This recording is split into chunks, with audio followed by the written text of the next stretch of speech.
वह रात बड़ी अजीब थी। बिजली चली गई थी और खिड़की के बाहर गरजते बादलों की आवाज कमरे की खामोशी को चीर रही थी।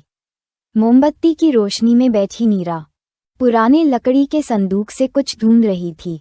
उसकी उंगलियां धूल से सने कागजों, अधजली डायरियों और भूले बिसरे खतों के बीच कुछ तलाश रही थीं। शायद अपने पिता की परछाई, जो उसे छोड़े अब 10 साल बीत चुके थे। और तभी एक पीली सी किताब उसके हाथ लगी, 1984 बाय जॉर्ज ऑवेल। किताब के कवर पर एक आंख बनी थी, बड़ी, काली, खामोश, लेकिन ऐसी जैसे वो तुम्हें भीतर तक देख रही हो। नीरा ने किताब खोली और पहले पन्ने पर लिखा देखा, तुम्हारे लिए नीरा, ताकि तुम कभी यह मत भूलो कि सच्चाई को बचाना कितना जरूरी होता है। पापा, उसकी आंखें भर आईं। वह किताब लेकर मोमबत्ती के पास बैठ गई और पढ़ना शुरू किया। शुरुआत में उसे लगा कि यह कोई भविष्य की कल्पना है, एक डिस्टोपियन कल्पना, जैसे फिल्मों में दिखाया जाता है। पर जैसे जैसे पन्ने पलटते गए, उसकी सांसें भारी होने लगीं। नहीं, यह कोई कहानी नहीं थी, ये तो सच था, बस शब्दों की ओट में छिपा हुआ सच। वह सच जिसमें हर शब्द किसी आज के अखबार की सुर्खियों जैसा लगता था। वह सच जिसमें सत्ता सिर्फ शासन नहीं करती थी, बल्कि लोगों की सोच, उनके सपने, उनकी भाषा और यहाँ तक कि उनके दिलों पर भी हुकूमत करती थी। नीरा को एहसास हुआ कि यह उपन्यास नहीं, एक भविष्यवाणी है।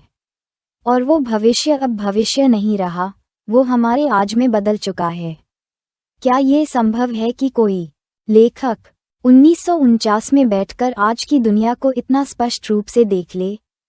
जॉर्ज ऑरवेल, एक ऐसा नाम जो शब्दों से सत्ता की दीवारों में दरारें डालता है, जिसने अपनी कलम से वो कह डाला जिसे दुनिया बोलने से डरती थी। 1984 केवल एक किताब नहीं, बल्कि एक चेतावनी है। एक बैनर है जो चुपचाप फहराता है, हर उस जगह जहां आज़ादी की सांसें घुट रही हैं। ऑरवेल ने ये किताब तब लिखी थी जब दुनिया ने नाज़ीवाद और स्टालिनवाद जैसे तंत्रों का अंधेरा देखा था। पर ये उपन्यास किसी एक देश की कहानी नहीं है, ये हर उस समाज की कहानी है जहां सच्चाई को तोड़ मरोड़ कर पेश किया जाता है, जहां नागरिकों की निगरानी की जाती है, जहां डर को हथियार बनाया जाता है और जहां सोच पर भी पहरा होता है। इस कहानी का नायक विंस्टन स्मिथ कोई हीरो नहीं है, वह हम सब है। वो इंसान जो भीतर ही भीतर सवाल करता है, जो समझता है कि कुछ गलत हो रहा है, पर फिर भी सिस्टम के जाल में फंसा रहता है। नीरा को जैसे जैसे विंस्टन की कहानी समझ में आने लगी, उसे अपने चारों ओर भी वैसी ही दुनिया दिखने लगी। हर बार जब कोई नेता टीवी पर कहता, हमने कभी झूठ नहीं बोला, नीरा को 1984 की लाइन याद आती, जो अतीत को नियंत्रित करता है, वह भविष्य को भी नियंत्रित करता है। जो वर्तमान को नियंत्रित करता है, वह अतीत को भी नियंत्रित करता है। हर बार जब सोशल मीडिया पर ट्रोल आकर किसी सच्चाई को फेक न्यूज़ बता देते, उसे 2+2=5 याद आता, वो सिस्टम जो तुम्हें मजबूर करता है कि तुम अपनी आंखों देखे को भी झूठ मान लो। हर बार जब कैमरे चौराहों पर लगे दिखते, मोबाइल ऐप्स तुम्हारे लोकेशन और मैसेज ट्रैक करते, उसे याद आता, big brother is watching you. Neera समझ गई, ये किताब उसके पापा की तरह ही चेतावनी दे रही है कि सच्चाई को संरक्षित करना एक जिम्मेदारी है, और उस जिम्मेदारी से पीछे हटना यानी अपनी आज़ादी को गिरवी रख देना। 1984 का जादू यही है, ये किताब तुम्हें हिलाती नहीं, ये तुम्हें भीतर से खोलती है, तुम्हें तुम्हारी ही चुप्पियों से मिलवाती है, और एक सवाल छोड़ती है, क्या तुम अब भी जागना नहीं चाहते? इस किताब को पढ़ते हुए नीरा ने खुद को बदलते पाया। अब वो सिर्फ पढ़ने वाली लड़की नहीं रही, वो पूछने लगी, सोचने लगी, समझने लगी, और सबसे बड़ी बात, बोलने लगी। 1984 को जब भारतीय संदर्भ में देखा जाए, तो हम पाते हैं कि ये उपन्यास केवल पश्चिम की सत्ता का आलोचक नहीं, बल्कि हर उस जगह का सच है जहां सवाल पूछना मना है, जहां मीडिया सत्ता की गोदी में बैठ जाता है, जहां शिक्षा को रंग दिया जाता है, और जहां सच बोलने वालों को गद्दार कहा जाता है। ये कहानी एक खत है, हर आने वाली पीढ़ी के लिए। यह एक आईना है, ताकि हम अपने समय को देख सकें। और यह एक हथियार है झूठ के खिलाफ सच्चाई के लिए। मीरा ने उस दिन किताब को बंद नहीं किया। वह उसके भीतर उतर गई और जैसे जैसे उसने बाकी बिंदुओं को पढ़ा, वह समझ गई ये केवल कहानी नहीं थी, ये तो आग थी। और वह आग अब उसके भीतर जलने लगी थी। 1984 एक चेतावनी है उस वक्त के लिए जब किताबें जलने लगती हैं, जब आंखों के सामने सच बदल दिए जाते हैं, जब लोगों को बोलने के लिए डरना पड़ता है, और सबसे ज़रूरी बात, जब लोग सोचने से मना कर देते हैं। मीरा ने उस दिन तय किया, वह सोचेगी, वह सवाल करेगी, और वह कभी चुप नहीं रहेगी, क्योंकि उसके पापा ने ठीक ही कहा था, सच को बचाना सबसे जरूरी है। अगला भाग, बिग ब्रदर देख रहा है, सत्ता और निगरानी का डर। आगे बढ़ने से पहले कृपया चैनल को लाइक और सब्सक्राइब करें, ताकि आपका साथ हमेशा बना रहे और हमारी हर नई बात आप तक पहुंचती रहे।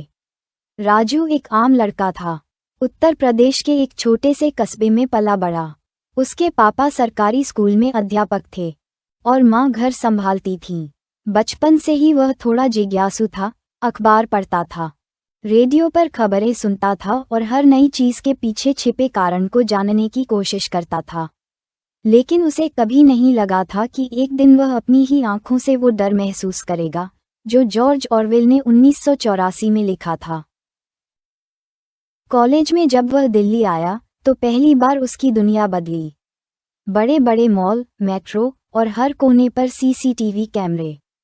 शुरू में ये सब उसे आधुनिकता की निशानी लगे, लेकिन धीरे धीरे उसे महसूस हुआ कि उसकी हर हरकत, हर कदम, हर फोन कॉल और हर ऑनलाइन गतिविधि कहीं न कहीं दर्ज की जा रही है। फिर एक दिन उसने गलती से किसी राजनीतिक पोस्ट पर लाइक कर दिया और अगले ही दिन कॉलेज में कुछ लोग आए। एक प्रोफेसर ने उसे अलग बुलाया और कहा, राजू, ऐसे पोस्ट लाइक मत किया करो। तुम कौन सी विचारधारा का समर्थन करते हो ये सब नोट किया जाता है। राजू हंसा, उसे लगा मजाक हो रहा है, लेकिन उसके चेहरे की मुस्कान तब गायब हो गई जब प्रोफेसर ने कहा, बिग ब्रदर देख रहा है। राजू को एक झटका लगा। ये शब्द उसने कहीं पहले सुने थे। हाँ, 1984 में। वो किताब जो उसने एक बार हॉस्टल के लाइब्रेरी में पढ़ी थी, आधी अधूरी पर असरदार। बिग ब्रदर यानी वो सत्ता जो सिर्फ तुम्हारे काम नहीं, तुम्हारे विचार भी देखती है, जो ये नहीं देखती कि तुमने क्या किया, बल्कि ये जानना चाहती है कि तुम क्या सोच रहे हो। 1984 में बिग ब्रदर का चेहरा हर जगह होता है, दीवारों पर, अखबारों में, टेलीस्क्रीन पर। और ये केवल एक तस्वीर नहीं, यह एक चेतावनी होती है। Big brother is watching you. Raju की जिंदगी में भी टेलीस्क्रीन की जगह अब स्मार्टफोन था। उसके नोटिफिकेशन, उसके सर्च, उसके मैसेज, सब कुछ कहीं न कहीं दर्ज हो रहा था। उसे ये समझ में आने लगा कि निगरानी केवल अपराध रोकने के लिए नहीं हो रही, यह एक तरीका है लोगों को डर में रखने का। एक ऐसा डर जिससे वे खुद ही चुप हो जाएं। 1984 में लोग जानते थे कि उनकी निगरानी की जा रही है और यही जानकारी ही उन्हें तोड़ देती थी। राजू को यह महसूस हुआ कि जब एक इंसान को पता होता है कि वो हर समय देखा जा रहा है, तो वह खुद को बदलने लगता है, वो अपनी सोच छिपाने लगता है, अपने शब्दों को तोलने लगता है, अपने सवालों को मारने लगता है। सत्ता सबसे खतरनाक तब होती है जब वह तुम्हारे भीतर आ बैठती है, जब तुम सोच भी सत्ता के डर से करने लगते हो।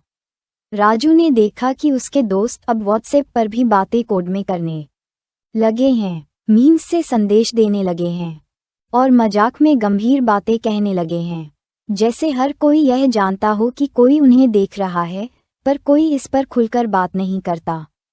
1984 में विंस्टन स्मिथ के लिए बिग ब्रदर केवल एक सरकार नहीं थी, वह एक सर्वशक्तिमान अस्तित्व था जो ये तय करता था कि लोग कैसे सोचेंगे, क्या कहेंगे और क्या मानेंगे। यही हुआ आज की दुनिया में, जब सत्ता तकनीक के पीछे छिपकर सब कुछ जान रही है, तो डर का नया चेहरा बन गया है।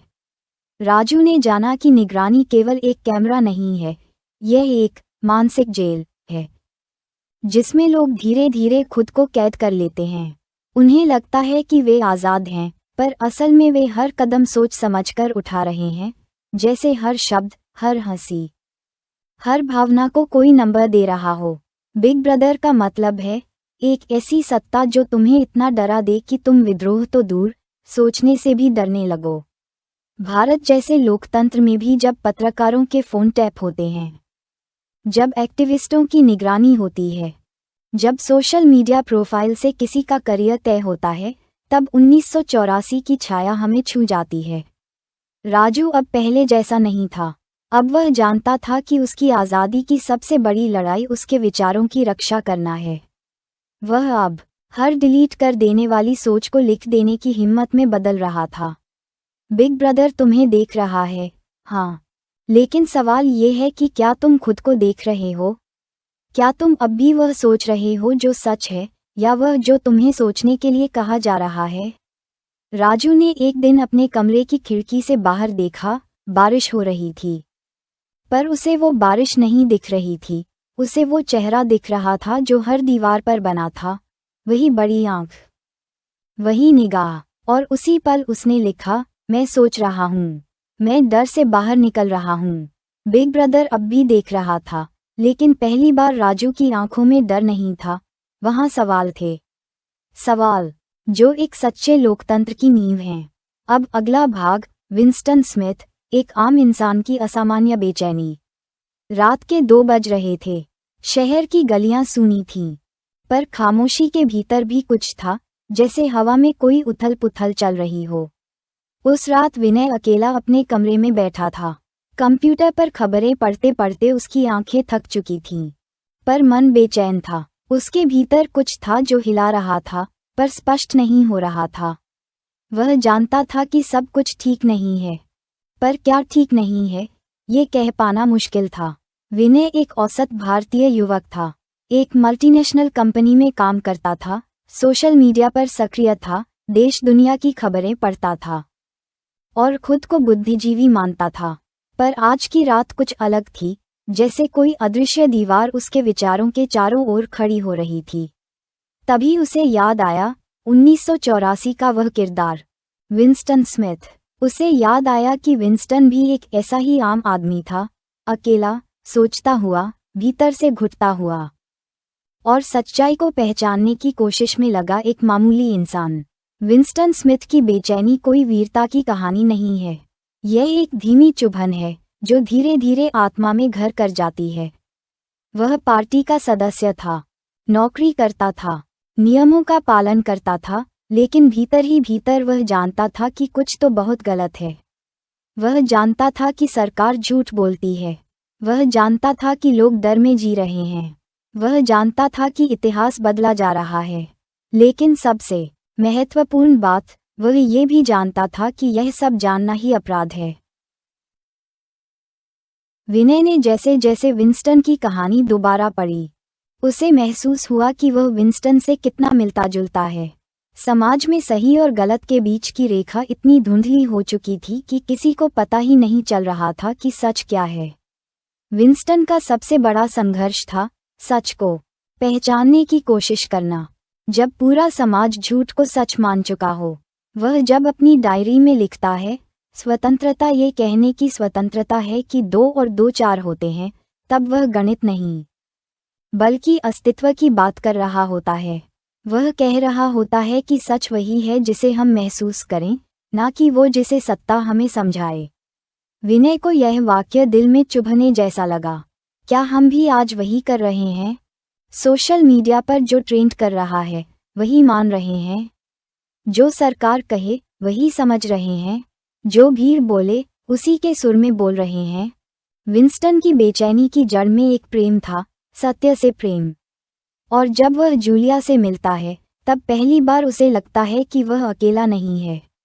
लेकिन ये प्रेम भी कोई साधारण प्रेम नहीं था, यह एक प्रतिरोध था, एक विद्रोह था। किसी को प्रेम करना उस सत्ता के खिलाफ जाना था जो हर रिश्ते को नियंत्रित करना चाहती थी। उसके भीतर की ये बेचैनी, ये तड़प, ये खोज, यही असल कहानी है 1984 की। विनय को एहसास हुआ कि विंस्टन की तरह वह भी कई बार चुप रह चुका है, जब बोलना चाहिए था। कई बार उसने भी आंखें बंद कर ली थीं। जब सच दिख रहा था, वह भीड़ में शामिल होकर खुद को सुरक्षित समझता रहा, पर उसकी आत्मा कहीं गहराई में रोती रही। विंस्टन की सबसे बड़ी त्रासदी थी उसका अकेलापन। वह अकेला था अपनी सोच में, अपने डर में, अपने प्रेम में और अपने प्रश्नों में। और शायद यही हर उस इंसान की कहानी है जो सच के साथ खड़ा होना चाहता है। 1984 में विंस्टन का अंत हार में होता है। वह टूट जाता है, झुक जाता है और आखिर में आई लव बिग ब्रदर कह देता है। पर इस हार के भीतर एक गूंज रह जाती है कि वह लड़ा था। उसने प्रश्न उठाया था, उसने सच को देखा था, और यही उसका सबसे बड़ा साहस था। विनय उस रात अपने कमरे की खिड़की से बाहर देखता है।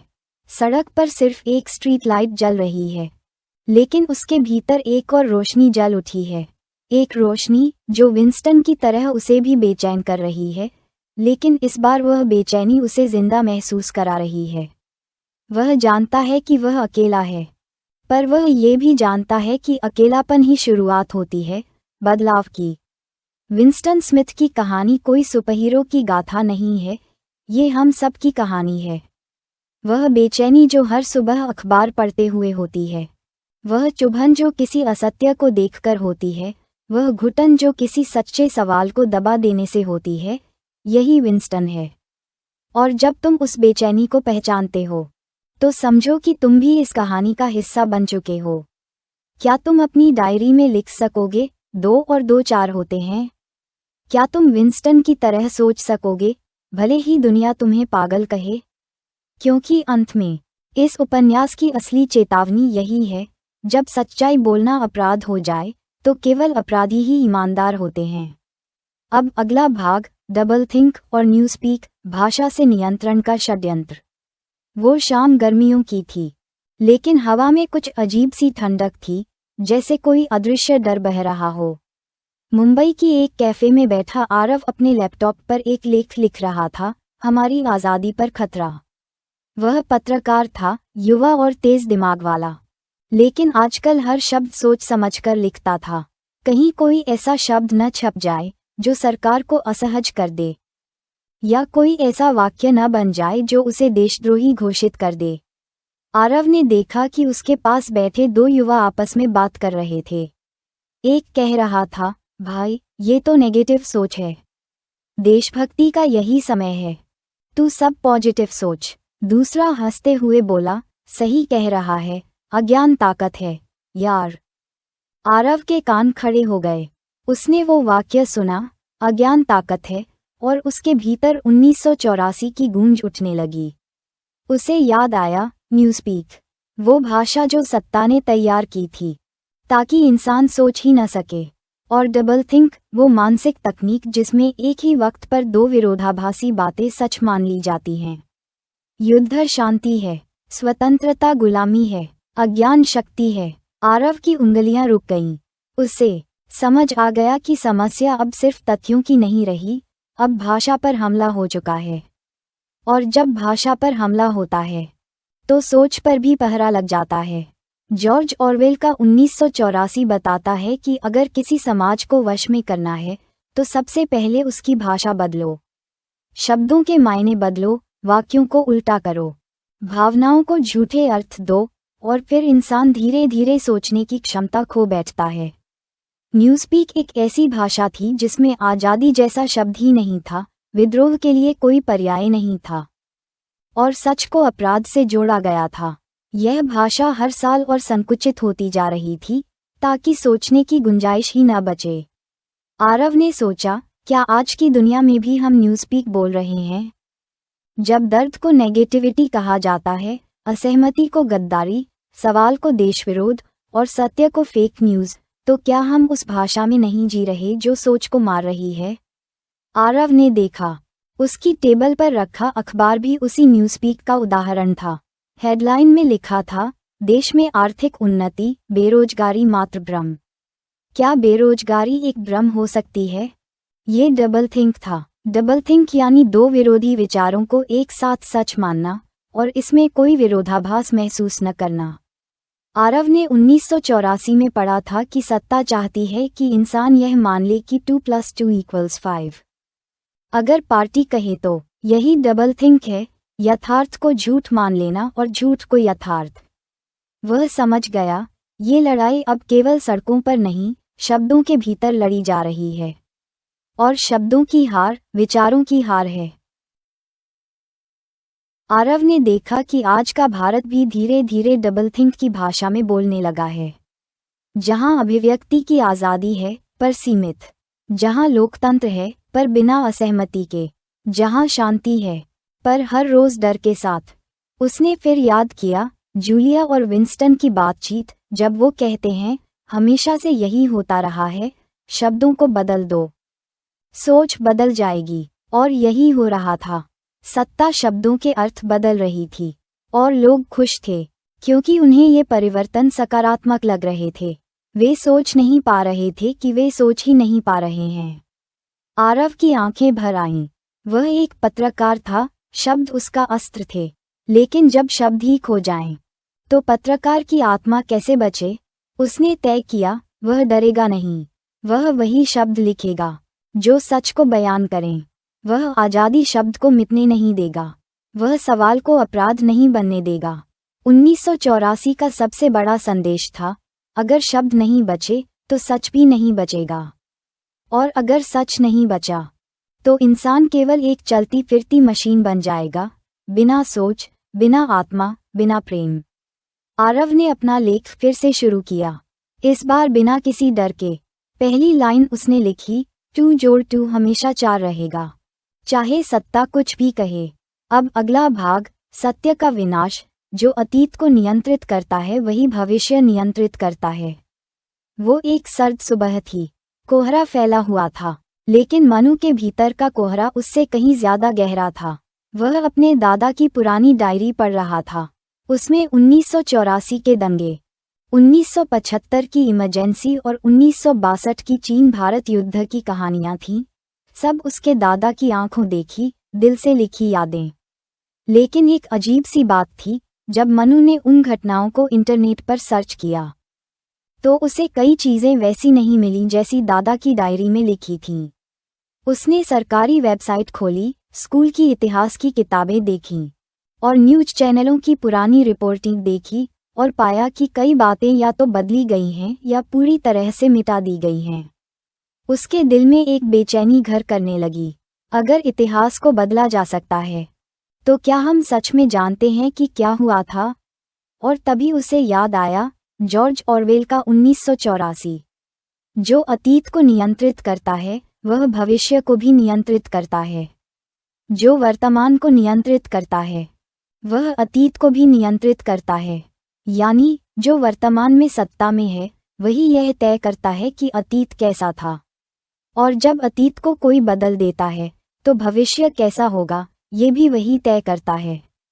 1984 में विंस्टन की नौकरी ही यही होती है, पुराने अखबारों, रिपोर्ट्स और दस्तावेजों को बदलना, ताकि पार्टी का हर वादा, हर दावा सही साबित हो। कोई कह नहीं सकता कि पार्टी ने झूठ कहा, क्योंकि जो पार्टी ने कहा था वह अब रिकॉर्ड में ही नहीं है। सच अब केवल वो है जो सत्ता कहती है। विंस्टन हर दिन इतिहास को तोड़ता, बदलता और फिर से रचता है। एक आदमी को जिसने कभी पार्टी की आलोचना की थी, उसे कागजों में हीरो बना दिया जाता है। एक युद्ध जिसे देश हार चुका है, कागजों में महान विजय बन जाता है। और धीरे धीरे लोगों की स्मृति भी वही मानने लगती है। मनु को लगा जैसे वह भी उसी दुनिया में रह रहा है। आज भी कितनी घटनाएं हैं जिनके तथ्य सरकार के अनुसार बदले जाते हैं। किताबों से नेताजी सुभाष चंद्र बोस का नाम कभी गायब होता है, कभी वीर बनकर लौटता है, कभी भगत सिंह को आतंकी बताया जाता है, तो कभी क्रांतिकारी। कौन तय करता है कि कौन क्या था? मनु ने गौर किया, आज भी जब कोई सच्चाई की बात करता है, तो उसे देशद्रोही कहा जाता है। और धीरे धीरे उस पर इतना प्रोपेगेंडा फैलाया जाता है कि लोग उसे ही दुश्मन मानने लगते हैं। कुछ महीनों में अखबार, टीवी और सोशल मीडिया मिलकर उसके अतीत को बदल देते हैं। फिर चाहे उसने जो कहा हो, जो किया हो, वो रिकॉर्ड बदल चुका होता है। जैसे ही रिकॉर्ड बदले, सच्चाई भी बदल जाती है। मनु के हाथ से दादा की डायरी फिसल गई। वह डर गया, क्या आने वाली पीढ़ियां भी यही मानेंगी जो उन्हें किताबों में पढ़ाया जाएगा? क्या एक दिन कोई ऐसा शासन आ सकता है जो कहे गांधी जी कभी थे ही नहीं और हम मान लें? 1984 यही चेतावनी देता है। जब सत्य को सत्ता के अनुसार मोड़ा जाने लगे, तब समझो कि समाज अपनी आत्मा खो चुका है। विंस्टन को धीरे धीरे ये समझ में आता है कि उसका सच, उसकी यादें और उसका विश्वास सब पार्टी के नियंत्रण में हैं। और सबसे खतरनाक बात, पार्टी केवल तुम्हारे शब्द नहीं, तुम्हारी यादें भी बदल देती है। एक दिन विंस्टन को ओ ब्रायन कहता है, तुम्हें लगता है कि अतीत एक निश्चित बात है? अतीत केवल दिमाग में है, और अगर पार्टी तुम्हारा दिमाग नियंत्रित करती है तो अतीत भी वही होगा जो पार्टी चाहे। मनु कांप गया। क्या यही हो रहा है जब लोग कहते हैं तुम्हारा सच गलत है? देखो टीवी क्या कह रहा है। क्या सोशल मीडिया, आई जेनरेटेड कंटेंट और कंट्रोल्ड एजुकेशन आज के मिनी टरू सत्य मंत्रालय बन चुके हैं? सत्य का विनाश कोई एक घटना नहीं है, यह एक प्रक्रिया है। धीरे धीरे तथ्यों को ढक देना, इतिहास को फिर से लिखना, पुराने सबूतों को मिटा देना और नई पीढ़ी को वह पढ़ाना जो सत्ता के लिए अनुकूल हो। मनु ने देखा कि स्कूलों में पढ़ाई जा रही किताबें हर साल बदल रही थीं। कभी एक नेता महान बनता था, कभी अत्याचारी, कभी कोई घटना क्रांति थी। अब वो षड्यंत्र बन गई। और सबसे खतरनाक बात, बच्चे अब सवाल नहीं पूछते थे, वे वही मानते थे जो उन्हें पढ़ाया जाता था। 1984 के समाज में भी यही हुआ था। वहाँ के लोग सोचते थे कि पार्टी हमेशा से सही रही है, क्योंकि उन्होंने कभी कोई और इतिहास पढ़ा ही नहीं। और जिन लोगों ने सच देखा था, वे या तो गायब हो गए या चुप हो गए। मनु ने दादा की डायरी को छाती से लगा लिया। अब वह जान चुका था कि यह सिर्फ यादों का दस्तावेज नहीं, यह एक हथियार है। सत्य का एक बीज जो मिटने से पहले बोया जाना चाहिए। अगर हम अपने अतीत को बचा सके, तो हम अपने भविष्य को भी बचा सकते हैं। 1984 हमें बताता है कि सत्य की सबसे बड़ी लड़ाई हमारे दिमाग के भीतर लड़ी जाती है। अगर हम सोचते रहेंगे, याद रखते रहेंगे और सवाल पूछते रहेंगे, तो कोई भी हमें उस अंधेरे में पूरी तरह धकेल नहीं सकता। मनु ने अपने ब्लॉग पर लिखा, मैंने अपने दादा की डायरी में जो पढ़ा वह इतिहास नहीं, वह सच्चाई थी, और मैं उसे मिटने नहीं दूंगा, क्योंकि अंत में जो सत्य को बचाता है वही भविष्य को बचाता है। अब अगला भाग, रूम 101, डर का सबसे गहरा कमरा। कमरे में अंधेरा था। दीप की आंखों पर पट्टी बंधी हुई थी। वह समझ नहीं पा रहा था कि उसे कहाँ लाया गया है। शरीर थक चुका था, मगर डर की लहर उसके भीतर लगातार दौड़ रही थी। उसने कुछ नहीं किया था, सिर्फ एक ट्वीट लिखा था, एक सवाल, बस एक सीधा सवाल, क्या हम वाकई आज़ाद हैं? और अगले दिन उसे उठाकर कहीं ले जाया गया। सामने जब आंखों की पट्टी हटाई गई, तो वह एक कमरे में था। दीवारें बेरंग, रोशनी बेहद तेज और एक अजीब सी ठंडक जो सिर्फ शरीर में नहीं, आत्मा में उतरती जा रही थी। तभी दरवाजा खुला और एक शख्स अंदर आया, शांत, सलीकेदार, मुस्कराता हुआ।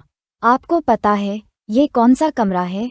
उसने पूछा। दीप चुप रहा। ये रूम 101 है, वह बोला। दीप के होश उड़ गए। उसे याद आया 1984 का वह सबसे भयावह दृश्य, जब विंस्टन को रूम 101 में लाया जाता है। वह कमरा जहां हर व्यक्ति का सबसे गहरा डर रखा जाता है। कोई सांप से डरता है, किसी को ऊंचाई से, किसी को अकेलेपन से, और पार्टी जानती है कि किसे क्या डराता है। रूम 101 केवल एक जगह नहीं, वह सत्ता का वह हथियार है जो इंसान को तोड़ने के लिए बनाया गया है, न कि केवल शरीर से, बल्कि उसकी आत्मा से। दीप की सांसें भारी हो गईं। उसने सोचा, क्या अब वह भी टूटेगा? जॉर्ज ऑरवेल के 1984 में रूम 101 वो जगह है जहां पार्टी किसी भी विद्रोही को ले जाती है, ताकि उसे उसकी सच्चाई से दूर कर सके। और वह सच्चाई होती है उसका खुद का डर। विंस्टन को वहां चूहों से डराया जाता है और अंत में वह टूट जाता है। वह जूलिया को धोखा देता है। उस औरत को जिसे वह प्यार करता था, वह कह देता है उसे मत ले जाओ, जूलिया को ले जाओ। और यही होता है जीत, पार्टी की जीत। क्योंकि पार्टी को फर्क नहीं पड़ता कि तुमने क्या किया, फर्क सिर्फ इससे पड़ता है कि तुमने किसे अपना सबसे बड़ा डर सौंपा। दीप भी कांप रहा था। उसने खुद से पूछा, उसका सबसे बड़ा डर क्या है? शायद वह डर था अपनों से अलग कर दिए जाने का, अपमान का, या ये जान लेने का कि दुनिया में तुम बिल्कुल अकेले हो। वह जानता था इस कमरे में उसका शरीर नहीं, उसका आत्मबल परीक्षा में है। और यही सत्ता की असली चाल है, डर को इस कदर हथियार बना देना कि इंसान खुद से ही भागने लगे। आज के भारत में रूम 101 हर कहीं है। किसी का रूम 101 नौकरी छीनने का डर है, किसी का सोशल मीडिया ट्रोलिंग, किसी का समाज में बदनामी, किसी का परिवार से बहिष्कार। और सत्ता इन सबको पहचानती है, क्योंकि डर ही सबसे सस्ता हथियार है, सबसे चुपचाप मार करने वाला। दीप को ये समझ में आ रहा था कि सत्ता को तुम्हारे विचार से नहीं, तुम्हारे डर से मतलब है। क्योंकि जब तुम डरते हो तो तुम खुद ही अपने विचारों को सेंसर करने लगते हो। 1984 में रूम 101 का अंत विंस्टन के विचारों की हार में होता है। वह अब वो व्यक्ति नहीं रहता जो सोचता है, सवाल करता है या प्रेम करता है। वह केवल पार्टी से प्रेम करता है, क्योंकि डर ने उसे रीसेट कर दिया। दीप ने महसूस किया, अगर वह भी टूट गया तो वह भी वही बन जाएगा जो सत्ता चाहती है, एक खोखला, आज्ञाकारी नागरिक जो सवाल नहीं करता, केवल मानता है। लेकिन तभी उसके भीतर से एक आवाज उठी, डर से लड़ना होगा, नहीं तो जीने का कोई अर्थ नहीं। उसने उस आदमी की आंखों में देखा और कहा, मुझे नहीं पता आपने क्या तय किया है, लेकिन मैं वही रहूंगा जो मैं हूं, चाहे जो हो जाए। कमरे में खामोशी छा गई। तुम बहादुर हो, वह व्यक्ति बोला, पर पार्टी को बहादुरी से फर्क नहीं पड़ता, सिर्फ नियंत्रण से पड़ता है। दीप ने मुस्कराकर कहा, तो फिर मैं वही ले रहा हूं, अपने डर पर नियंत्रण। रूम 101 हर समाज में होता है। वह एक प्रतीक है, उस जगह का जहां इंसान को उसकी असलियत से दूर किया जाता है, जहां उसे इस कदर तोड़ा जाता है कि वह अपने सबसे प्रिय चीज से मुंह मोड़ लेता है। 1984 हमें बताता है कि डर का असली रूप वह नहीं जो बाहर है, बल्कि वह जो भीतर है। और अगर सत्ता तुम्हारे भीतर उतर जाए तो वह तुम्हें बिना हथियार छुए जीत लेती है। दीप को रिहा कर दिया गया। शायद उन्होंने सोचा कि वह टूट गया है, लेकिन बाहर आकर उसने सबसे पहले वही ट्वीट दोबारा लिखा, क्या हम वाकई आज़ाद हैं? फर्क बस इतना था, इस बार उसने उस ट्वीट में एक और लाइन जोड़ी थी, और अगर नहीं है तो कब होंगे? क्योंकि अब वह जान चुका था, डर से लड़ना जरूरी है, नहीं तो एक दिन हम सब रूम 101 के कैदी बन जाएंगे। अब अगला भाग, लव और ट्रस्ट का अपमान, जूलिया और विंस्टन की कहानी। जाड़े की दोपहर थी। कोलकाता की एक पुरानी इमारत के छत पर बैठी थी राधिका, अपने हाथ में एक चिट्ठी लिए हुए, जिसे बार बार खोलती और बंद करती। हर बार जब वह उसे खोलती, उसकी आंखें भर आती। ये चिट्ठी आदित्य की थी, वह युवक जिससे वह 7 साल से प्रेम करती थी। और अब अचानक वह चिट्ठी आई थी, मैं अब तुमसे प्रेम नहीं करता। बिना किसी स्पष्टीकरण, बिना कोई वादा तोड़े, बस एक चिट्ठी। जैसे सब कुछ मिटा दिया गया हो। राधिका के भीतर एक सन्नाटा भर गया। वह सोचने लगी, क्या प्रेम ऐसे भी खत्म हो सकता है? क्या कोई रिश्ता इस कदर रीतेपन में डूब सकता है कि उसकी आत्मा भी साथ छोड़ दे? और तभी उसे याद आया 1984 का वह दृश्य, जब विंस्टन और जूलिया एक दूसरे को प्रेम करते हैं, छुपकर, डर में, मगर पूरी सच्चाई से। और फिर जब वे अलग अलग रूम 101 से लौटते हैं, वे एक दूसरे की आंखों में देखते हैं और कुछ नहीं बचता। वह प्रेम नहीं जो वे बांटते थे, न वह विद्रोह, न वह भरोसा, न वह आत्मीयता, बस एक चुपचाप सा मौन, एक स्वीकार कि अब हम वही नहीं हैं जो थे। मैंने तुम्हें धोखा दिया, विंस्टन कहता है। मैंने भी तुम्हें धोखा दिया। जूलिया उत्तर देती है। राधिका को समझ आ गया, सत्ता केवल विचारों को नहीं मारती, वह प्रेम को भी कुचल देती है। 1984 में जूलिया और विंस्टन का प्रेम कोई फिल्मी प्रेम नहीं है। वह एक क्रांति है, एक प्रतिरोध है, क्योंकि उस दुनिया में जहां हर भाव पर पहरा है, वहां प्रेम करना ही एक अपराध है। उनका मिलना गुपचुप जंगलों में, किसी पुरानी इमारत की दरारों में, एक झलक है उस आज़ादी की जो वे भीतर से महसूस करते हैं। जूलिया, जो बाहर से कठोर और व्यवहारिक दिखती है, भीतर से प्रेम में उतनी ही जिंदा है। और विंस्टन, जो किताबों में सच्चाई ढूंढता है, जूलिया में मानवीय गरिमा को देखता है। उनका प्रेम एक वादा है कि चाहे पूरी दुनिया झूठ बोल रही हो, हम दो लोग एक दूसरे के भीतर सच को बचा कर रखेंगे। लेकिन यही सच सत्ता को सबसे ज्यादा खलता है, क्योंकि जब दो लोग बिना भय के एक दूसरे से प्रेम कर सकते हैं, तो वे किसी भी शक्ति से डरेंगे नहीं। और इसलिए पार्टी उन्हें तोड़ देती है।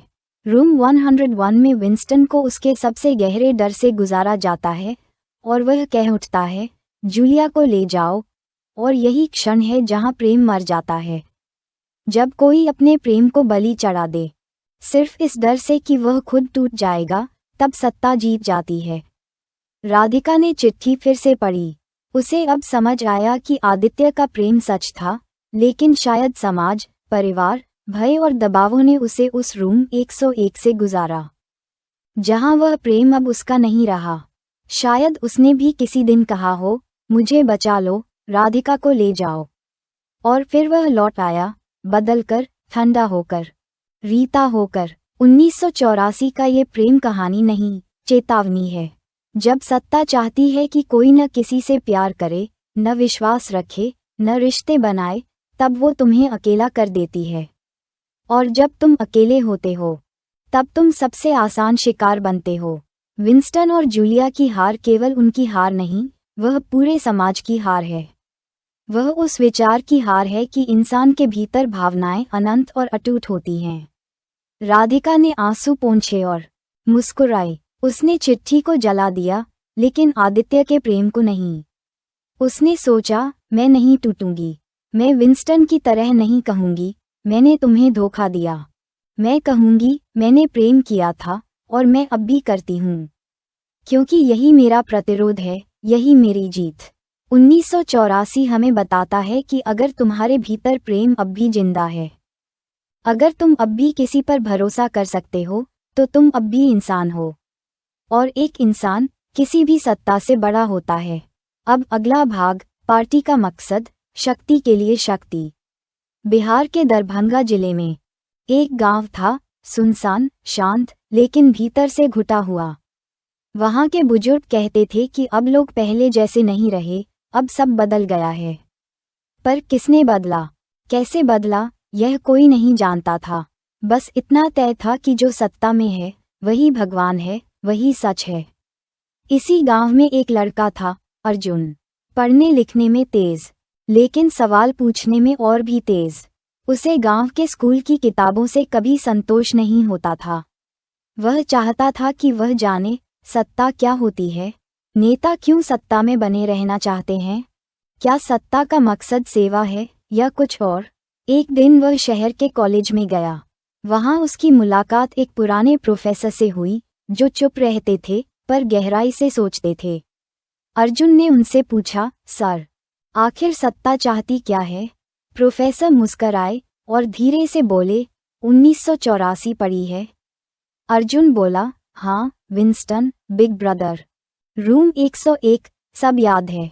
प्रोफेसर बोले, तो तुम समझ ही गए हो कि सत्ता का असली मकसद क्या है। शक्ति, अर्जुन ने कहा। हाँ, प्रोफेसर बोले, पर सेवा के लिए नहीं, शक्ति के लिए शक्ति। 1984 का सबसे क्रूर, सबसे कटु और सबसे ईमानदार सत्य यही है कि पार्टी का कोई आदर्श नहीं है, कोई दर्शन नहीं है, कोई अंतिम लक्ष्य नहीं है, सिर्फ शक्ति है। हमें दूसरों की भलाई में कोई दिलचस्पी नहीं है, हमें तो बस सत्ता में दिलचस्पी है।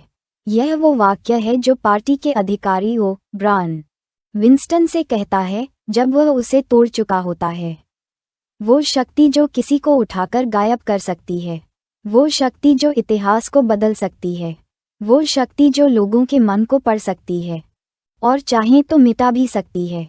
और यही शक्ति का सबसे भयावह रूप है, जब उसका कोई उद्देश्य नहीं रह जाता।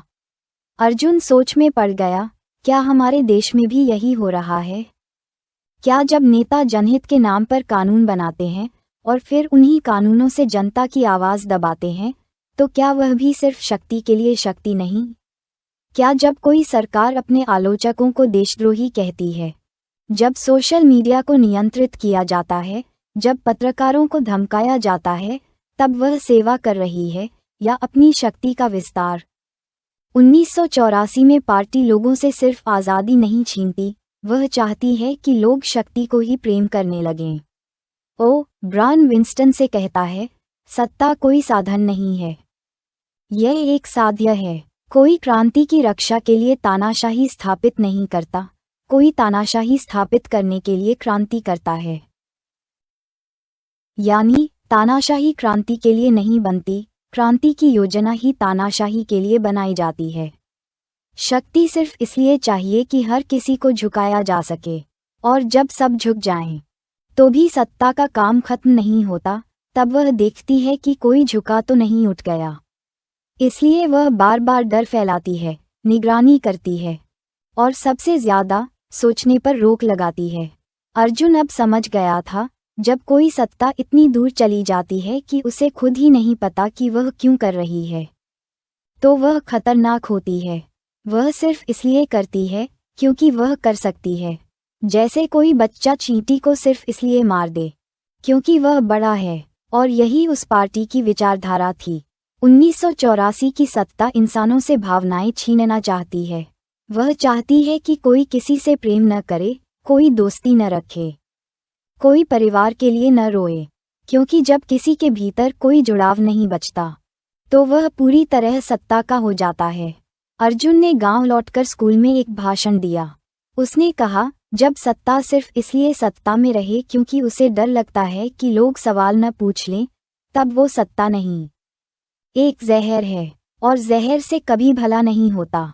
गांव वाले सुनते रहे, कुछ मुस्कराए, कुछ चौंके, कुछ चुप हो गए, लेकिन अर्जुन जानता था, उसने जो बोला वह जरूरी था। 1984 हमें बताता है कि शक्ति की सबसे भयानक अवस्था वह होती है जब उसे कारण की जरूरत नहीं होती, जब वह सिर्फ इसलिए तुम्हें तोड़ती है क्योंकि वह तुम्हें तोड़ सकती है, और जब तुम डरकर चुप हो जाते हो तो वो जीत जाती है।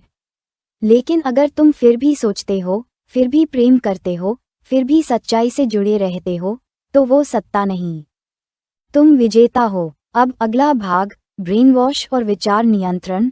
2+2=5 का मतलब। वो एक क्लासरूम था, कॉलेज का पहला दिन। दिल्ली की किसी नामी यूनिवर्सिटी की राजनीति विज्ञान की क्लास में प्रोफेसर ने छात्रों से कहा, अगर सरकार कहे कि 2+2=5 तो क्या आप मानेंगे? पूरा क्लास हंस पड़ा। एक छात्रा, नाम था सिया, बोली, सर, गणित का जवाब तो नहीं बदलेगा, चाहे कोई कुछ भी कहे। प्रोफेसर मुस्कराए, उन्होंने कुछ नहीं कहा, बस बोर्ड पर लिखा, सत्ता का असली लक्ष्य तुम्हारा तर्क नहीं, तुम्हारा आत्मसमर्पण है।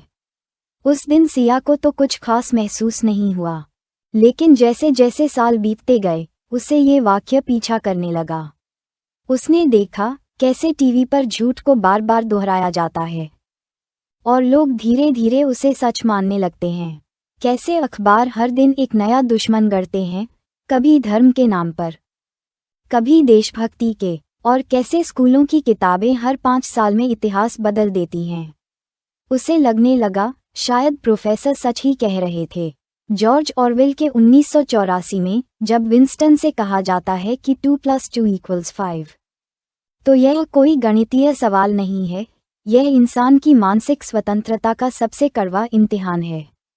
वह वाक्य सत्ता की उस अंतिम विजय का प्रतीक है, जब तुम अपनी आंखों से कुछ और देखते हो, दिमाग कुछ और कहता है, लेकिन बोलते वही हो जो सत्ता चाहती है। विंस्टन कहता है, 2 और 2 4 होते हैं, यही सच है। और ब्रायन जवाब देता है, कभी कभी वे 5 होते हैं, कभी कभी वे 3 होते हैं, कभी कभी वे सभी एक साथ होते हैं। यही है ब्रेन वॉश, जब सत्ता तुम्हें इस कदर तोड़ देती है कि तुम अपनी आंखों, दिमाग, आत्मा, किसी पर भरोसा नहीं कर पाते। सिया ने जब अपने चारों तरफ देखा तो उसे लगा कि उसकी पूरी पीढ़ी धीरे धीरे 2+2=5 मानने लगी है। जब कोई कहता है बेरोजगारी नहीं है, लोग काम करना ही नहीं चाहते। जब कोई कहता है हम आज़ाद हैं लेकिन सवाल मत पूछो। जब कोई कहता है जो भी आलोचना करे वो देशद्रोही है, तो सिया समझ जाती थी यह वही ब्रेन वॉश है। और यह ब्रेन वॉश केवल किताबों से नहीं होता, ये होता है डर से, भीड़ से, शर्मिंदा कर देने वाली नज़रों से, और कभी कभी तुम्हारे ही अपने परिवार से। 1984 बताता है कि जब इंसान को रोज रोज झूठ पर विश्वास करने के लिए मजबूर किया जाता है तो एक दिन वह खुद पर भी शक करने लगता है। तभी एक दिन सिया ने अपने प्रोफेसर से पूछा, क्या कोई इससे लड़ सकता है? प्रोफेसर बोले, हाँ, अगर तुम अपनी सोच को बचाकर रख सको, अगर तुम कह सको कि 2 जोड़ 2 हमेशा 4 होता है, भले ही पूरी दुनिया कहे कि नहीं। अगर तुम वो बच्चा बन सको जो भीड़ के बीच चिल्ला दे, राजा तो नंगा है, लेकिन अगर सब चुप हो जाएं? सिया ने पूछा। प्रोफेसर ने गहरी सांस लेकर कहा, तो फिर सच धीरे धीरे मर जाएगा, और एक दिन इंसान भी। 1984 हमें ये भी दिखाता है कि सत्ता चाहती है कि इंसान केवल वही देखे जो उसे दिखाया जाए। अगर तुम किसी और चीज़ को महसूस करते हो, जैसे प्रेम, करुणा, विद्रोह, तो वो अपराध बन जाता है। और जब तुम हर दिन अपराधबोध में जीते हो तो अंततः तुम खुद को ही मिटा देते हो। सिया ने सोचा, क्या आज भी ऐसा हो रहा है? क्या जब हम सोशल मीडिया पर किसी मुद्दे पर कुछ बोलने से डरते हैं तो हम अंदर से 2+2=5 कह रहे हैं? क्या जब हम भीड़ का हिस्सा बन जाते हैं, ये जानते हुए कि भीड़ गलत है, तब भी हम उसी जाल में हैं? 1984 का सबसे बड़ा डर यही है कि एक दिन हम वो नहीं बोलेंगे जो सच है, बल्कि वो जो हमें सिखाया गया है, और एक दिन हम ये भूल जाएंगे कि असली सच क्या था। सिया ने उस दिन फैसला किया, वह बोलती रहेगी। वह हर दिन, हर जगह एक वाक्य कहेगी, 2 जोड़ 2 हमेशा 4 होता है, क्योंकि वह जानती थी अगर आज भी कोई यह कह सके बिना डरे तो ब्रेन वॉश से लड़ा जा सकता है। और जब तक कुछ लोग ये कहते रहेंगे, तब तक इंसान जिंदा रहेगा। अब अगला भाग, बिग ब्रदर, सर्वज्ञ और सर्वशक्तिमान तानाशाह। मुंबई के एक मेट्रो स्टेशन की दीवार पर एक बड़ा सा पोस्टर था, किसी राजनेता की तस्वीर, मुस्कराती हुई, गंभीर आंखें, नीचे लिखा था, देश तुम्हें देख रहा है। राहुल, जो उस भीड़ में अपने कॉलेज के लिए जा रहा था, ठिठक गया। उसे कुछ अजीब सा महसूस हुआ, जैसे वह उस पोस्टर की आंखों से झांका जा रहा हो, जैसे वो केवल एक पोस्टर नहीं बल्कि एक चेतावनी थी। उसे याद आया 1984 का वो सबसे प्रसिद्ध वाक्य, big brother is watching you, वो वाक्य जो हर दीवार पर लिखा होता है, हर गली में गूंजता है, हर नागरिक के दिल में एक डर की तरह धड़कता है।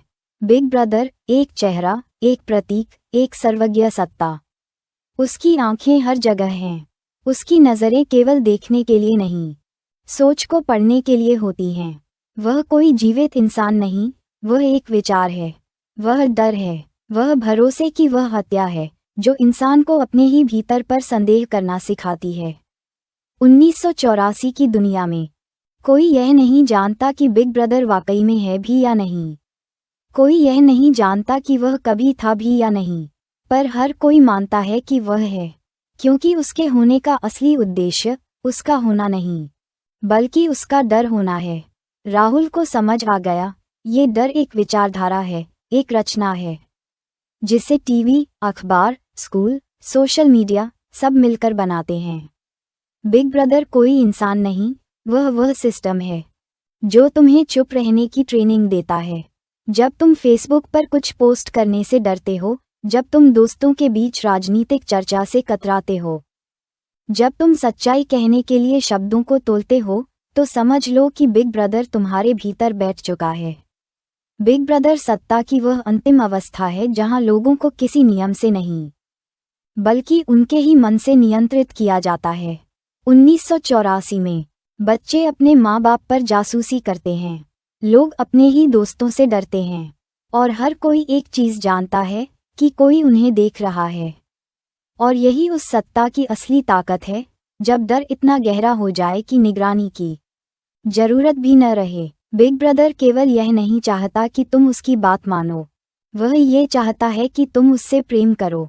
विंस्टन अंत में जब पूरी तरह तोड़ दिया जाता है, तब वह कहता है, आई लव बिग ब्रदर। यही अंतिम जीत है, जब इंसान अपने शोषक से प्रेम करने लगे। राहुल की नजरें फिर उस पोस्टर पर गईं। उसने सोचा, क्या हम भी उसी दौर में हैं, जहां कोई चेहरा हर जगह है, पोस्टरों में, भाषणों में, टीवी में, व्हाट्सएप पर, जहां हर गलती पर कहा जाता है, नेताजी को मत भूलो, उन्होंने देश को बनाया है। जहां आलोचना गुनाह बन जाती है और प्रशंसा ही धर्म। राहुल समझ गया, बिग ब्रदर कहीं बाहर नहीं, वह हमारे भीतर है, और जब हम उसे पहचानने लगें, तो लड़ाई की शुरुआत होती है। लेकिन डर की सबसे बड़ी ताकत ये होती है कि वह तुम्हें चुप करवा देता है, और चुप्पी सत्ता का सबसे प्यारा हथियार होती है। 1984 यह भी बताता है कि बिग ब्रदर अमर है। वह कभी बूढ़ा नहीं होता, कभी गलत नहीं होता, कभी जवाबदेह नहीं होता, क्योंकि वह कोई एक आदमी नहीं, वह एक विचार है जो तुम्हारे भीतर पनपता है और फिर तुम्हारा ही हिस्सा बन जाता है। राहुल ने मेट्रो में चढ़ते समय अपने फोन की स्क्रीन पर देखा, कैमरा ऑन था।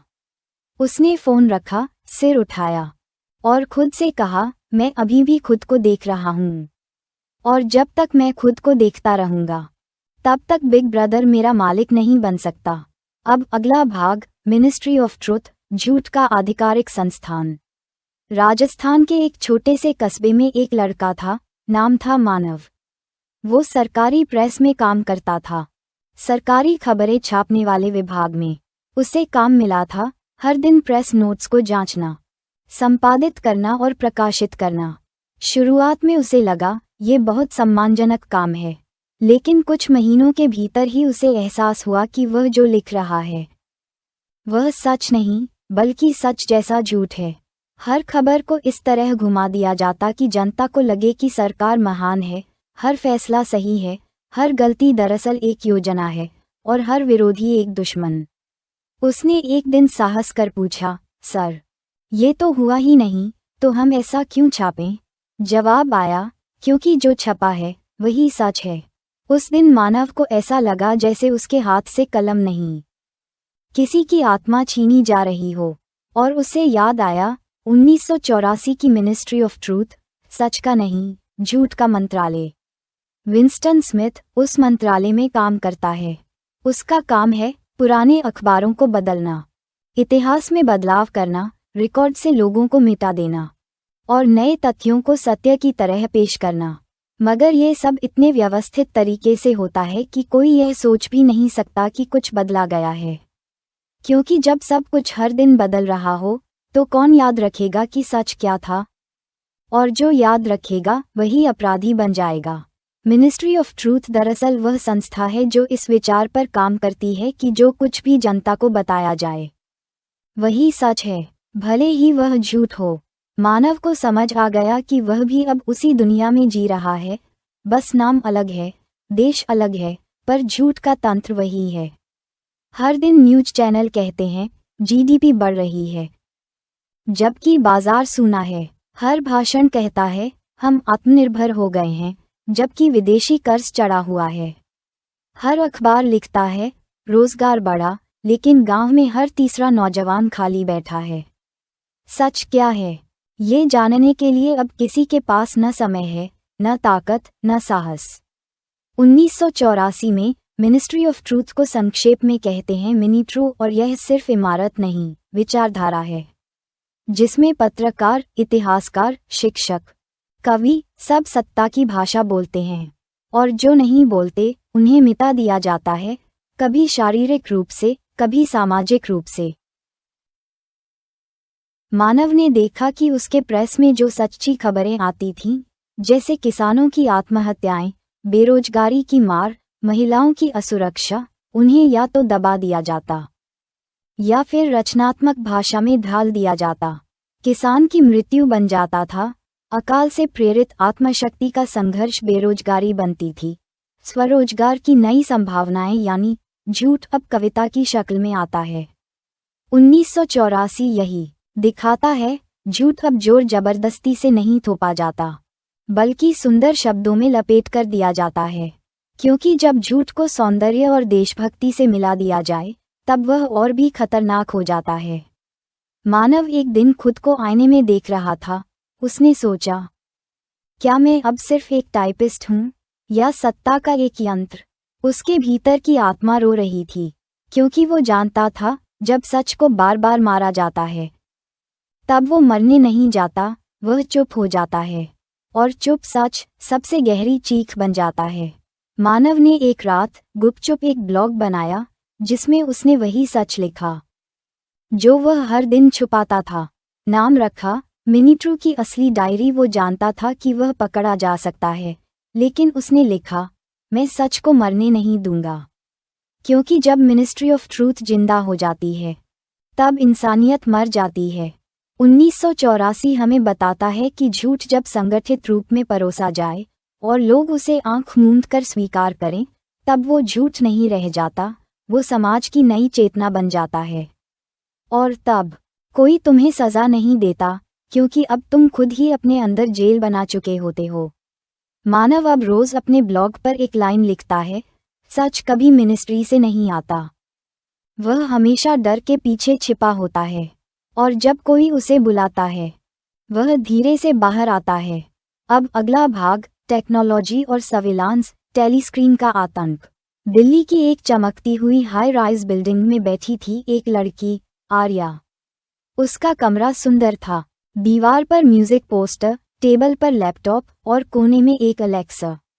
मोबाइल उसके हाथ में था और सीसीटीवी कैमरा दरवाजे के ऊपर। आर्या को लगता था वो सुरक्षित है, कोई खतरा नहीं, उसके पास दुनिया की सारी जानकारी है और टेक्नोलॉजी उसकी सहेली है। लेकिन उस दिन कुछ अजीब हुआ। उसने अपने दोस्त को प्राइवेट चैट पर एक मजाक भेजा, एक मीम जिसमें एक राजनेता का नाम था। बस कुछ ही घंटों बाद उसके कॉलेज डीन का कॉल आया, तुम क्या सोचती हो, इस तरह के विचार फैलाकर? वह चौंक गई, कैसे पता चला? तभी उसे वो याद आया, 1984 का टेलीस्क्रीन। 1984 में टेलीस्क्रीन सिर्फ एक टीवी नहीं, वह सत्ता की आंख है जो हर समय हर जगह मौजूद है। वह तुम्हें सिर्फ दिखाती नहीं, वह तुम्हें देखती भी है। तुम्हारी भाव भंगिमा, तुम्हारा चलना, सोचना, मुस्कराना, सब दर्ज होता है। Big brother is watching you. ये केवल एक चेतावनी नहीं, एक मानसिक बंदिश है। विंस्टन, जो नायक है उस उपन्यास का, अपने ही कमरे में अकेले नहीं होता। टेलीस्क्रीन हर समय चालू रहता है। अगर वह थोड़ा भी अस्वाभाविक व्यवहार करता है, जैसे गहरी सांस लेना, देर तक सोचना या अचानक मुस्कराना, तो अलार्म बज सकता है। 1984 में टेक्नोलॉजी आज़ादी के लिए नहीं, नियंत्रण के लिए होती है। और आर्या ने उस दिन जाना, शायद उसकी दुनिया भी अब वैसी ही हो गई है। जब वह मोबाइल पर कोई किताब खोजती थी, उसे उसी विचारधारा से जुड़े विज्ञापन मिलने लगते। जब वह किसी YouTube वीडियो को लाइक करती, तो अगले दिन उसी दिशा की 10 और वीडियो सामने होती। उसका स्वाद, उसकी रुचियां, सब अब किसी और के एल्गोरिदम से तय हो रही थीं। 1984 में विंस्टन एक दिन कहता है, वे रात दिन आप पर जासूसी कर सकते हैं, लेकिन यदि आप अपने दिमाग के अंदरूनी हिस्से को स्वतंत्र रखते हैं, तो आप फिर भी स्वतंत्र हैं। लेकिन आर्या सोचने लगी, क्या अब माइंड स्पेस भी बचा है? जब इंस्टाग्राम तुम्हारे चुप रहने पर भी तुम्हारे मूड को जानता है, जब गूगल तुम्हारी टाइपिंग से पहले तुम्हारा सवाल समझ जाता है, जब ऐप्स तुम्हारी नींद, दिल की धड़कन और कदमों की गिनती रखते हैं, तब क्या सच में कोई कोना बचता है जहां तुम सिर्फ तुम रह सको? आर्या की जिंदगी पहले टेक्नोलॉजी से आसान थी, अब डरावनी लगने लगी। क्योंकि अब सवाल यह नहीं था कि कोई देख रहा है, सवाल ये था, कोई जान रहा है मुझसे ज्यादा। 1984 का टेलीस्क्रीन अब हमारे घरों में नहीं, हमारे हाथों में है। वह मोबाइल है, स्मार्ट टीवी है, स्मार्ट स्पीकर है और सबसे ज्यादा सोशल मीडिया है। वहाँ हम हंसते हैं, रोते हैं, विचार करते हैं, लेकिन हर बार कोई एल्गोरिदम उस भावना को नापता है, उसका मूल्य लगाता है और तय करता है तुम्हें क्या देखना चाहिए, क्या नहीं। 1984 में टेक्नोलॉजी केवल एक देखने वाली मशीन नहीं, वह इंसान की चेतना पर कब्जा करने वाली सत्ता है। आर्या ने एक दिन अलेक्सा को बंद किया, सीसीटीवी कैमरा हटाया, मोबाइल में कैमरा कवर लगाया और खुद से कहा, अगर मुझे अब भी सोचना है तो मुझे सबसे पहले अकेलापन लौटाना होगा। टेलीस्क्रीन की असली ताकत यही है, वह तुम्हें अकेला नहीं रहने देती, वह तुम्हारे भीतर उतरती है और तुम्हारे अपने ही विचारों पर पहरा लगाती है। आर्या ने एक नया नियम बनाया, हर दिन 1 घंटा टेक फ्री साइलेंस में, केवल खुद के लिए। उसने एक नोटबुक निकाली, डिजिटल नहीं, कागज की, जिसमें वह अपने असली विचार लिखती, क्योंकि वह जानती थी सोचने का पहला कदम है खुद के साथ अकेले बैठ पाना। 1984 हमें बताता है कि टेक्नोलॉजी जब सशक्त न होकर शक्तिमान हो जाए तो वह आज़ादी को निगल जाती है। वह हमें सहूलियत नहीं देती, वह हमारी आदत बन जाती है और आदतें सबसे आसानी से नियंत्रित की जाती हैं। आर्या ने अब फोन का इस्तेमाल कम कर दिया, लेकिन उसके मन की आवाज़ तेज हो गई। उसने लिखा, मैं खुद को देखती हूँ, इसलिए बिग ब्रदर मुझे नहीं जीत सकता। अब अगला भाग, युद्ध शांति है, अज्ञान बल है, डबल थिंक और भाषा का पतन। काशी की गलियों में बैठा था एक बूढ़ा आदमी, नाम था हाशिम मियाँ। उसके सामने बैठे थे कुछ बच्चे जो मोबाइल पर रील्स देख रहे थे। हाशिम मियाँ ने पूछा, बेटा, आजकल कौन सी खबर चल रही है? बच्चे बोले, सरकार ने फिर युद्ध की तैयारी शुरू की है ताकि देश में शांति बनी रहे। हाशिम मियाँ मुस्कराए, लेकिन भीतर से कांप उठे। युद्ध, शांति, ये तो वही बात हुई जो उन्होंने बरसों पहले एक किताब में पढ़ी थी, जॉर्ज ऑरवेल की 1984 में। युद्ध शांति है, स्वतंत्रता गुलामी है, अज्ञान शक्ति है। ये वाक्य सिर्फ नारे नहीं हैं, ये डबल थिंक का प्रतीक हैं, एक ऐसी मानसिक अवस्था जहां इंसान दो विरोधाभासी बातों को एक साथ सच मान लेता है। वह जानता है कि युद्ध तबाही है, लेकिन मानता है कि युद्ध से शांति आएगी। वह जानता है कि आज़ादी सुख देती है, पर फिर भी कहता है, गुलामी ही सुरक्षा है। वह जानता है कि अज्ञान विनाश है, फिर भी कहता है, अंधे बने रहो। यही ताकत है। डबल थिंक सत्ता का सबसे बड़ा मनोवैज्ञानिक हथियार है। 1984 में विंस्टन रोज देखता है कैसे अखबार में बताया जाता है कि हमने युद्ध जीता, जबकि बम गिर रहे होते हैं। कैसे लोग भूखे होते हुए भी टीवी पर उत्सव देखते हैं। कैसे झूठ को बार बार दोहराकर उसे सच बना दिया जाता है। हाशिम मियाँ सोचने लगे, क्या यही अब हमारे समाज में भी नहीं हो रहा?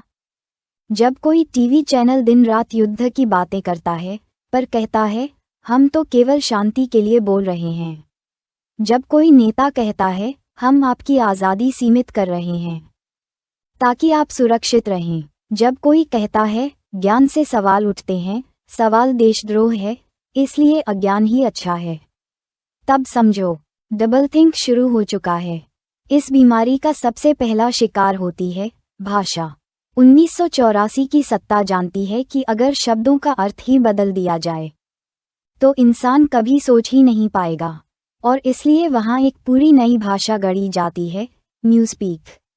इस भाषा में सच्चाई, प्रेम, स्वतंत्रता, विद्रोह जैसे शब्द धीरे धीरे हटा दिए जाते हैं, क्योंकि जब कोई शब्द ही नहीं रहेगा तो भावना कैसे रहेगी?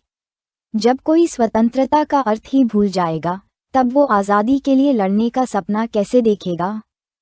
हाशिम मियाँ ने देखा, आजकल बच्चों की भाषा कितनी अलग हो गई है। हर भावना इमोजी बन चुकी है, हर बहस ट्रेंड बन चुकी है, हर गुस्सा मीम बन चुका है, और हर शब्द अपना असली अर्थ खो चुका है। देशभक्ति अब सत्ता की प्रशंसा बन गई है। धर्म अब नफरत का पर्याय है। आज़ादी अब अपराध लगती है। यह वही भाषा है जो सोचने नहीं देती, बस मानने को कहती है। और यही 1984 का असली डर है। जब लोग लड़ना बंद कर दें क्योंकि उन्हें लगने लगे कि युद्ध ही शांति है, जब लोग सोचें कि गुलामी ही सुरक्षा है, जब लोग मान लें कि जो नहीं जानते वही सबसे ताकतवर हैं, तो समाज मरना शुरू कर देता है। डबल थिंक इंसान की चेतना का कैंसर है। एक ऐसा कैंसर जो इंसान को बाहर से नहीं, भीतर से खा जाता है। हाशिम मियां ने उन बच्चों को देखा और एक कागज पर कुछ लिखा, युद्ध युद्ध है, शांति शांति है। झूठ कभी सच नहीं होता। ज्ञान ही ताकत है। जो ये भूल जाए वह खुद को खो देता है। बच्चों ने वह पढ़ा और चुप हो गए। शायद पहली बार उन्हें यह एहसास हुआ कि शब्द सिर्फ अक्षर नहीं, एक अस्त्र होते हैं। 1984 हमें यही सिखाता है, अगर भाषा को मारा गया तो सोच मर जाएगी। अगर सोच मर गई तो मनुष्यता बच नहीं पाएगी। हाशिम मियां ने आखिर में कहा, बेटा, शब्दों से प्यार करो, मतलबों को याद रखो, क्योंकि अगर तुम बोल नहीं पाए तो सत्ता तुम्हारे लिए बोलेगी, और जो सत्ता बोलेगी वही तुम्हारा सच बन जाएगा। अब अगला भाग, पार्टी और धर्म, सत्ता का नया भगवान। गोरखपुर की एक पुरानी मस्जिद के पीछे एक छोटा मंदिर था और उसके बीच में एक चाय की दुकान। वहीं बैठा था अयान, बीए का छात्र, पढ़ाई में होशियार पर जिंदगी से परेशान। उसे हमेशा लगता था कि धर्म अब पहले जैसा नहीं रहा। अब मंदिर और मस्जिद में उतना चैन नहीं मिलता जितना पहले कभी उसकी माँ की गोद में मिलता था। एक दिन वह अपने प्रोफेसर के पास गया और पूछा, सर, क्या भगवान अब भी वही हैं जो हमारे दादा बताते थे? प्रोफेसर मुस्कराए और बोले, तुम्हें 1984 पढ़नी चाहिए। उसमें भगवान नहीं है, पर एक नया भगवान जरूर है, पार्टी। अयान चौंका। पार्टी यानी सरकार? नहीं। प्रोफेसर बोले, सरकार नहीं, सत्ता की पूर्णता जिसे अब कोई चुनौती नहीं दे सकता। 1984 में धर्म नहीं है। कोई मंदिर, कोई मसीह, कोई कुरान, कोई गीता, सब खो चुके हैं। पर एक चीज अब भगवान बन चुकी है, पार्टी। बिग ब्रदर अब ईश्वर है। उसकी तस्वीर हर जगह है। हर कोई उससे डरता है, हर कोई उसे देखता है, हर कोई उस पर भरोसा करता है, भले ही वह कभी उसे देखा न हो। ठीक वैसे ही जैसे ईश्वर को। अयान को ये बात अजीब लगी, लेकिन धीरे धीरे सब साफ होता गया। 1984 में पार्टी कहती है, हम जीवन को नियंत्रित करते हैं, हम मृत्यु को नियंत्रित करते हैं। पार्टी के प्रति वफादारी के अलावा कोई वफादारी नहीं है। यानी पार्टी अब वो शक्ति है जो जीवन और मृत्यु का निर्णय करती है, पाप और पुण्य तय करती है, और सबसे बड़ी बात, जो अपने अनुयायियों से अंधा विश्वास मांगती है। क्या ये धर्म जैसा नहीं? अयान सोचने लगा, क्या हमारे समाज में भी अब पार्टी एक धर्म बन चुकी है? जहां नेता की तस्वीर घरों में लगाई जाती है, जहां भाषणों को भजन की तरह सुना जाता है, जहां उसकी आलोचना ईशनिंदा मानी जाती है, और जहां उसके समर्थक भक्त कहलाते हैं। 1984 हमें बताता है, जब असली धर्म मर जाता है, जब करुणा, प्रेम, दया, आत्मा सब खो जाते हैं, तब सत्ता खुद को ईश्वर बना लेती है। तब वह सिर्फ नियम नहीं बनाती, वह आस्था का रूप ले लेती है। विंस्टन कहता है, पार्टी पूरी तरह से अपने लिए सत्ता चाहती है, और यही धर्म के नाम पर सत्ता का सबसे बड़ा अपराध है। क्योंकि जब सत्ता तुम्हें ये कहे कि तुम मुझ पर सवाल नहीं कर सकते, जो मैं कहूँ वही अंतिम सत्य है, अगर तुम विरोध करोगे तो तुम्हारा अस्तित्व मिटा दिया जाएगा, तब वह धर्म नहीं, अधर्म बन जाती है। 1984 की पार्टी चाहती है कि लोग उसे प्रेम करें, ठीक वैसे जैसे लोग भगवान को करते हैं। लेकिन उसका प्रेम डर से उपजता है, सजा से संचालित होता है। उसका मंदिर टेलीस्क्रीन है, उसकी वाणी न्यूज़स्पीक है, और उसका धर्मग्रंथ है जो वह हर दिन बदलती है, ताकि कोई याद न रख सके कि पहले क्या लिखा था। अयान अब अपने गांव लौट गया। उसने देखा कि लोग मंदिर में कम पार्टी के जलसों में ज्यादा जाते हैं, भगवान की बात नहीं करते लेकिन नेता की महिमा गाते हैं। किसी धार्मिक ग्रंथ की बजाय अब व्हाट्सएप पर आए देशभक्ति संदेश को पवित्र मानते हैं। अयान को समझ में आ गया, धर्म अब सत्ता की गोद में सो चुका है, और जब धर्म सत्ता के साथ हो जाए तो ना वो सत्ता को सवाल करता है, ना वो जनता को सच बताता है। वो बस एक माध्यम बन जाता है लोगों को अंधेरे में रखने का। 1984 इसीलिए एक चेतावनी है कि अगर धर्म और सत्ता के बीच एक दीवार नहीं खड़ी की गई तो सत्ता खुद को भगवान बना लेगी, और तब तुम्हारे पास न सवाल बचेंगे न जवाब, बस आदेश होंगे जिन्हें तुम आंखें बंद करके मानोगे। अयान ने अपनी डायरी में लिखा, भगवान सवाल से डरते नहीं, लेकिन जो सत्ता सवाल से डर जाए वो भगवान नहीं, शैतान होती है। अब अंतिम भाग, अंत और प्रतीकात्मकता, विंस्टन की पराजय। मनुष्यता की चेतावनी। बनारस की एक पुरानी घाट पर बैठा था एक कवि, नाम था समर।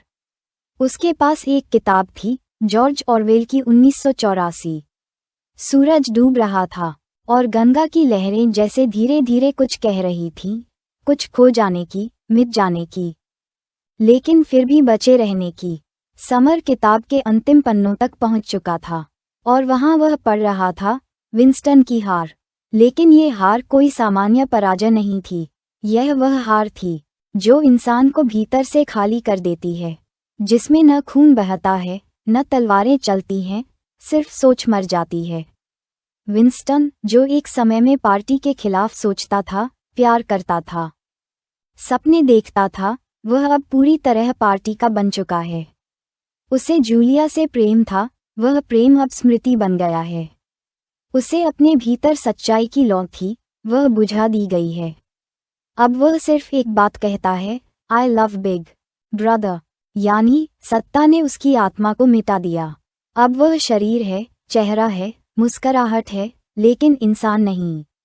समर ने जब ये पढ़ा तो उसकी आंखें भर आईं। वह सोचने लगा, क्या विंस्टन की कहानी हमारी अपनी कहानी नहीं?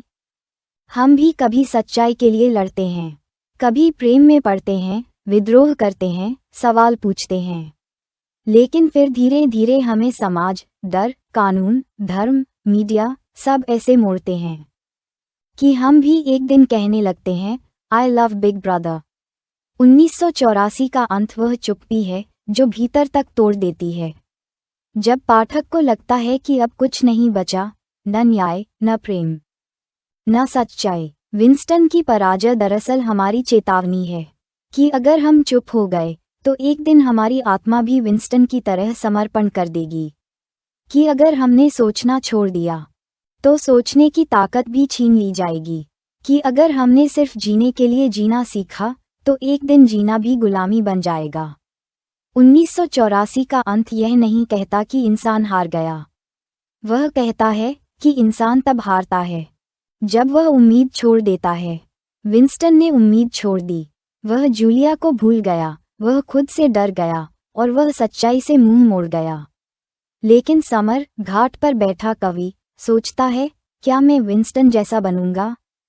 नहीं, वह कलम उठाता है और लिखता है, मैं सवाल करूंगा, मैं प्रेम करूंगा, मैं सच्चाई को पकड़कर रखूंगा, क्योंकि यही मनुष्य होना है। अगर एक भी आदमी सोचता रह जाए तो दुनिया मरी नहीं है। 1984 एक किताब नहीं, एक आईना है जो हमें दिखाता है कि अगर हमने अपनी चेतना की रक्षा नहीं की तो सत्ता हमें इतना तोड़ देगी कि हम अपनी ही आंखों से झूठ देखेंगे और उसे सच मानेंगे। विंस्टन की हार एक चेतावनी है, पर पाठक की हार नहीं। अगर तुमने ये कहानी पढ़ी, सुनी, समझी तो तुम अब जान चुके हो कि क्या खो सकता है और क्या बचाया जाना चाहिए। अंत में समर लिखता है, जॉर्ज ऑरवेल ने हार का अंत नहीं लिखा, उन्होंने चेतावनी लिखी कि अगर तुम चुप रहो तो तुम भी विंस्टन बन जाओगे, पर अगर तुम बोलो, सोचो, प्रेम करो तो दुनिया अब भी जी सकती है।